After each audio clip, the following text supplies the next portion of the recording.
नमस्कार, स्वागत आहे तुमचं पुन्हा एकदा आपल्या मिनी व्लॉगमध्ये. तर तुम्हाला माहीतच आहे दारापुढे आंब्यांना खूप सारे आंबे लागलेत आणि आपण याच्या खूप छान छान रेसिपी बनवल्या आहेत. परंतु आज मी कोणतीही रेसिपी नाही बनवणार. तर आज मी कच्ची कैरी छान तिखट मीठ लावून जेवणाबरोबर तोंडी लावायला घेणार आहे. तर आंब्याच्या सर्व रेसिपी एका साईडला आणि कैरीला तिखट मीठ लावून खाण्याची मजाच एका साईडला आहे. तर इथं मी छान कैरी स्वच्छ धुवून चिरून त्याला तिखट मीठ हळद लावून घेतलं आहे. आणि हे सर्व पाहून आमच्या नवरोबाने जेवण बाहेरच मागवलं. मस्तपैकी जेवण आंब्याच्या झाडाखाली चालू आहे. आणि इथं कैरी टेस्ट करून पाहिली, खूप आंबट तिखट अशी मस्त कैरी लागत होती.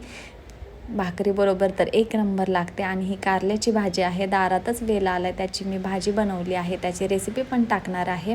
मी सुद्धा टेस्ट करून पाहिलं तर खूप छान लागत होतं. आणि हे सर्व खाऊन आमचा नवरोबा तितकेच छान गुडूप झाले.